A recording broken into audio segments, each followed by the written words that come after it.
Hello everyone, welcome to the lecture series on operating system. I am Mrs. Gitanjali Mamulkar, lecturer and research scholar at Department of Computer Engineering, Dr. Babasaheb Ambedkar Technological University, Loneri. The books that I am going to refer for this lecture series is Operating System Concepts by Galvin and Operating System by Achyut Godbole and Atul Kahate. This is the fifth lecture in this lecture series. For the previous lectures, kindly visit my channel Learn with GSM and do subscribe to it for more such lectures. Do not forget to hit the bell icon for notifications related to the lectures. At the end of this lecture, you'll be able to explain distributed operating system, advantages and disadvantages of distributed operating system, what exactly is client server computing, what is peer-to-peer system, and we'll be able to compare both of these systems. So this is the third part of the types of operating system. For earlier parts, again refer to my previous lectures. Let us begin with what is a distributed system. A distributed system is nothing but a collection of autonomous hosts that are connected through a computer network. By host I mean the nodes or standalone machines that are connected with each other through a network. A distributed system, being a collection of independent computers, appear to the user as a single coherent system, and each host in this system executes components and operates a distribution middleware. This middleware enables the components to coordinate their activities. Now, in a distributed computer system, which consists of multiple software components running on multiple computers, it is actually a single system. It runs actually as a single system. Now, this distributed system depends on networking for the functionality. So, the computers that are that are in a distributed system can be physically close together and connected by a local network, or they can be geographically distant and connected by a wide area network. So, it consists of number of possible configurations such as mainframes, personal computers, workstations, mini computers, and so on. Then what exactly is a distributed operating system? Till now we were talking about distributed system, that is the machines which are connected with each other through a network. Now distributed operating system. It is the one that looks to its user like an ordinary operating system but runs on multiple independent CPUs. For example, Amoeba, CROS, Mac and vSystem, Locus, etc. are examples of distributed operating system. The advantages of distributed operating system is the resource sharing. Sharing of software resources such as software libraries, database, hardware resources such as hard disks, printers and CD-ROM can also be done in a very effective way among all the computers and the users using a distributed operating system. Second is higher reliability. As you all know, reliability refers to the degree of tolerance against errors and component failures. The availability of resources or anything is one of the important aspects of reliability. And availability refers to the fraction of time for which a system is available for use. Being in a connection or collection of hosts over a network, distributed operating system provides higher reliability. Better price performance ratio. Reduction in the price of microprocessor and increasing computing power gives good price performance ratio. In a distributed operating system, you have number of machines connected with each other, so there are shorter response times and higher throughput. Incremental growth. This is again one of the most important advantage of distributed operating systems.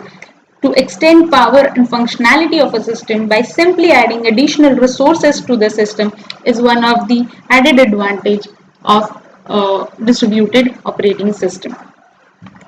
Now, disadvantages of distributed operating system. Security. Security problem is basically due to sharing. Some of the messages can also be lost in the network system. So security is a problem. Bandwidth problem is also there. If you have large data and number of users are sharing the network, then there could be bandwidth problem. Also, overloading is a major problem in distributed operating system. Then next is more number of users accessing the database, hence the performance is slow in this case. If you have a database server loaded on one particular machine and there are remote users as well as local users trying to access the database, then it results in slow performance. And this is again administration of databases. The database in the network operating system is difficult to administer than the single user system. So these are the disadvantages of distributed operating system. Now there are different types of computing that can happen in a distributed system. First one is client server computing and the second one is peer-to-peer computing. Now what exactly is client server computing? The system that is structured as a set of processes called servers that offer services to the users called clients is nothing but a client server computing system. In this, the server systems could be of again two types: compute servers and file servers. What do I mean by compute server? In compute server, the system provides an interface to which a client can send a request to perform an action, and in response the server performs some operation and sends the results back to the client. So server, you can say, can contain the database. So as you can see in the figure, the clients are sending, the dark arrow represents sending request from client to the server to perform some action, and the dotted arrows represent the result that are given back to the clients by the server after performing the action. It also may reply by just failure notice if it could not perform the action successfully. Now, in case of the client server model, the other one is file server system, where a client can perform various operations like create, read, update or delete a file on a file server. You can take web server to be a best example of this type. So where you can act on files. Okay, that is file server system, and when you want some action performed, that is compute server system. Now next is about request reply protocol. The client server model is usually based on a simple request reply protocol implemented with send receive primitives, or instead you can also use RPC, which is remote procedure call, or RMI, that is remote method invocation. In this, what happens is the client sends a request, that is an invocation message, to the server asking for some service. The server does the work and returns a result, example the data requested, or an error code if the work could not be performed. So this is how RPC or RMI can be carried out. Now server, as I said, is a process. Client is also a process. Client invokes servers and server sends result to the clients. So servers can also be clients of other servers. Like take for example, HTTP server, that is the web server, is a server process. To its client processes, which are our web browsers. So what happens? HTTP server may be a client of a database server. So service may be provided by multiple servers, as is most often the case within a large enterprise. Okay, so this is what is client server computing. Next, client server system advantages and disadvantages. Now, what are the advantages? It is advantages simple to client server system is simple to implement. It provides good security.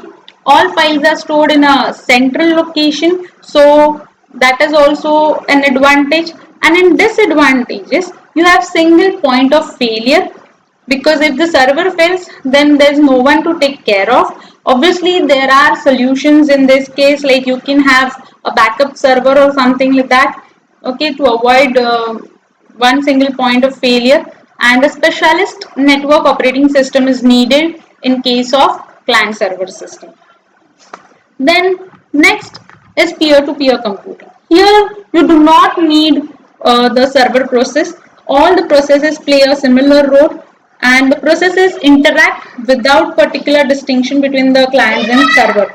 Then the pattern of communication between the processes depend on a particular application. Okay, now there are large number of data objects that are shared, and any individual computer holds only a small part of the application database, and processing and communication loads for access to objects are distributed across many computers and access lanes. So this is the most general and flexible model when you have where you have a group of computers connected together to combine their computing and processing ability to suppose search the internet or solve any complex problem.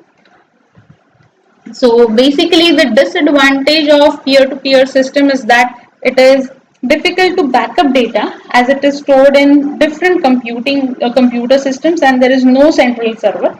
And the second disadvantage is that it is difficult to provide overall security in the peer-to-peer network as each system is independent and contains its own data. So I hope you'll be able to compare client server computing and peer-to-peer system after knowing what each of the system is. So let us just revise what we have done till now. We have seen what is a distributed system. We have seen what is a distributed operating system. I hope you have understood how a distributed system and distributed operating system, these terms are different. And then the advantages and disadvantages of distributed operating system plus client server computing and peer-to-peer system. So try solving these questions or answering these questions, like describe what is a distributed operating system, explain distributed system, compare client server system and peer-to-peer system. This is something I haven't directly taken in this lecture, but you can work on it. And then state the advantages and disadvantages of distributed operating system.